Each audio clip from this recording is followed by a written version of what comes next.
Wizards of the Coast has just released a sneak peek of upcoming secret Lair cards, and there's some pretty cool stuff in there.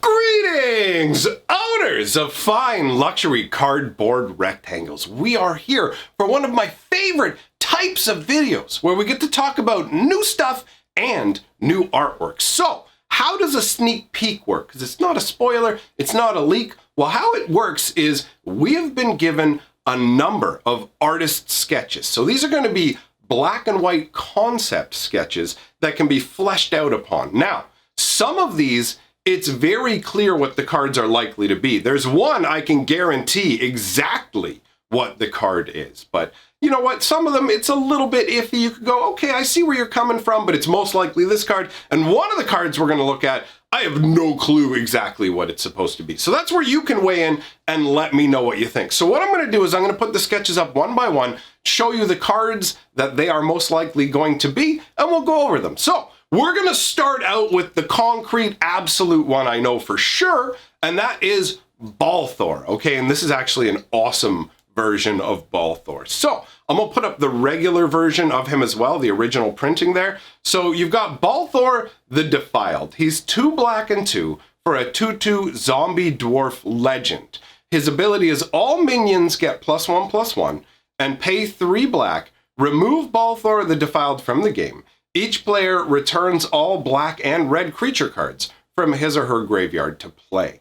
And the artwork depicts Balthor standing there as an undead zombie dwarf. And that's something you don't actually see very frequently in Magic the Gathering is zombie dwarf. So it's always interesting to see something like that. Now, Balthor is interesting on a much higher level because he's actually one of the significant characters in the Magic storyline. He does a whole bunch of stuff, including at one point reforging one of Urza's staffs into a sword for someone else. Like, there's just all kinds of different things that Balthor has been connected to, but I'm not going to go over long about his lore. We will be covering his accomplishments and his life over on Fantasy Geographic in the lore videos anyway, so there's no point in going over long about this. But we did get 2 versions of Balthor, one where he was alive. This is the version where he has been already ambushed by Ambassador Laquatus and he lost his life, has been reanimated by the Cabal, and now horrifically, when you read the flavor text, it says he remembers enough of his life to weep for what he has lost. So he is a sentient zombie. Most zombies are mindless, right? So it's just, he's such a crazy character. Imagine being a zombie trapped in there with your actual like mind and soul intact and remembering who you are. You're committing these atrocities because you're being compelled to by like necromancy. It's absolutely insane. And the artwork is so good. You could see Balthor showing up somewhere on, you know, Call Time, not because he fits their flavor wise, but he's got that like Viking feel. He's very intimidating.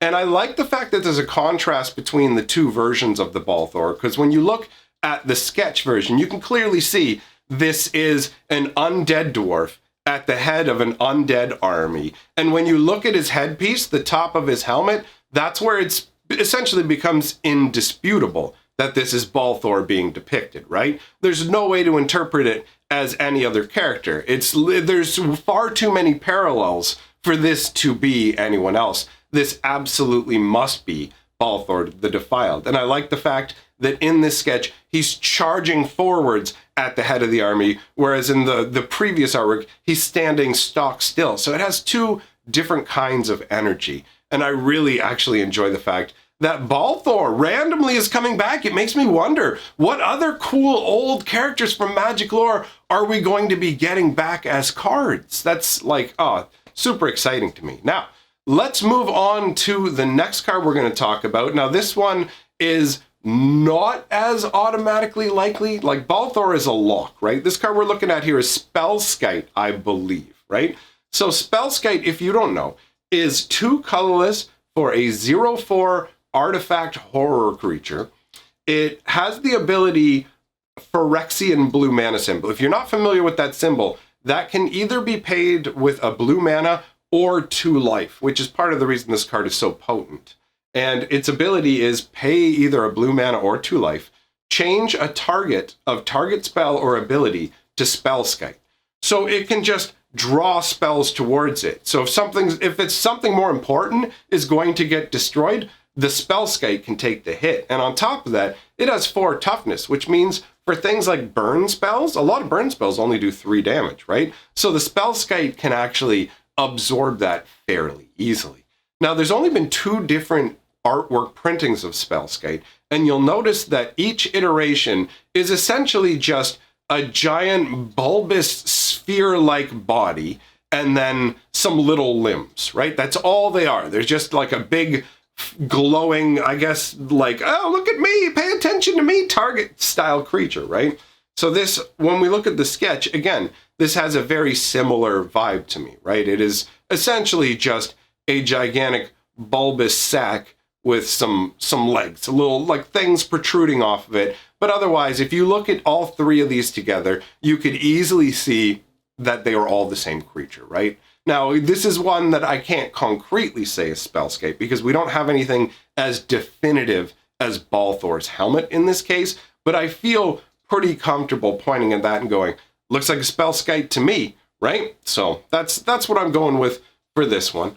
Now, the next card that I want to talk about is most likely Harmless Offering. Okay, so the artwork here depicts Zedru, and Zedru is the legend that is 1 white, 1 red, 1 blue, and 1 for a 2/4. And at the beginning of your upkeep, you gain X life and draw X cards, where X is the number of permanents of yours that your opponents control.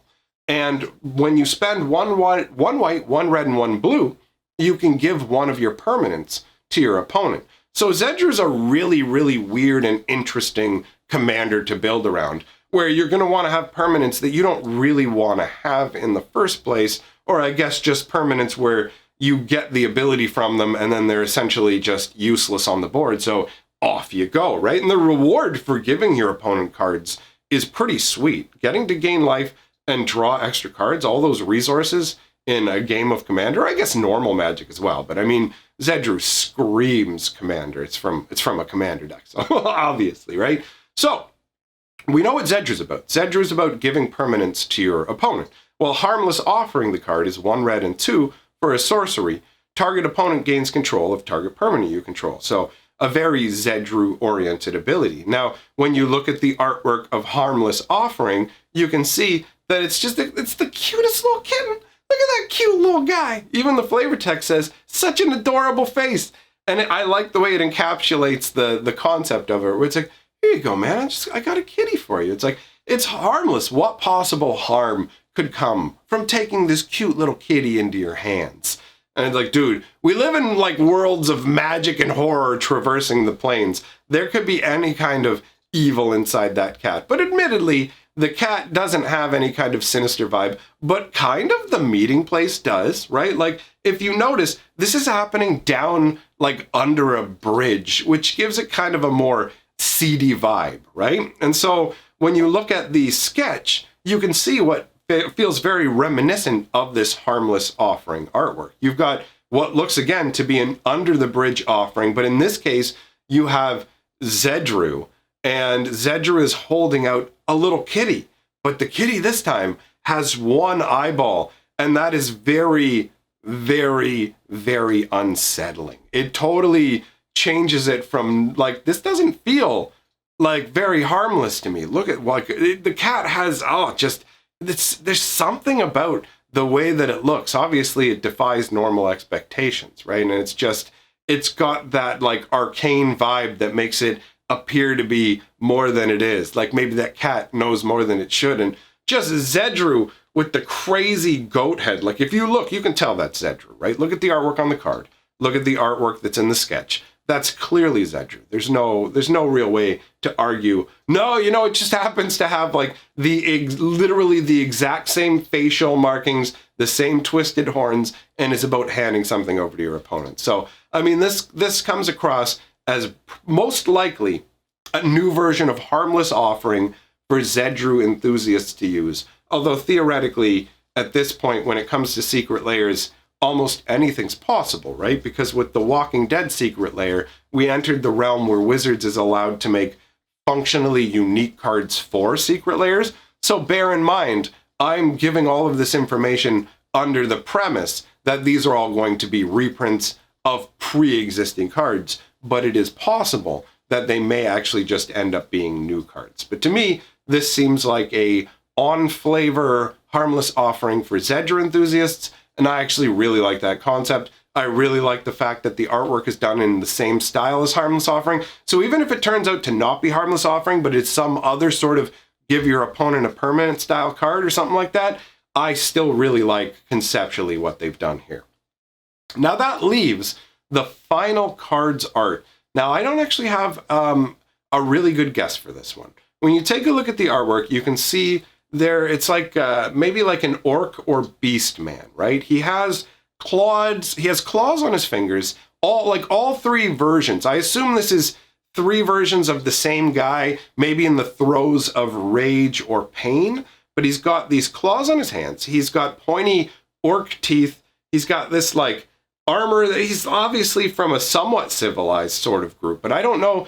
I really can't figure what's going on here. It looks like there might be a tree in the background, or it looks like maybe this is supposed to be some kind of tendrils of agony concept, maybe, because maybe this guy is being like attacked by tendrils of magical pain, and that's what's going on. This one, honestly, I have no really solid look at. These are the points that I have to back up what I'm saying. So for this one, I'm actually way more interested in what you guys think, because I pondered it. I actually asked a few other people in person if they had any ideas. Nobody really came up with much other than, seems like he's in pain to me. So, I mean, I want to hear what you guys think. Let me know, all right? So, let me know that in the comments below. If you like what I'm doing here, like, comment, subscribe. It's all great for the channel. Share the video around so other people can watch me do this thing and hear me yammer about magic. All right, sounds good to me. If you love what I'm doing, jump on my Patreon. And other than that, I'm going to leave two links up on the screen. One is to awesome magic lore on my magic lore channel, and one is to a hilarious video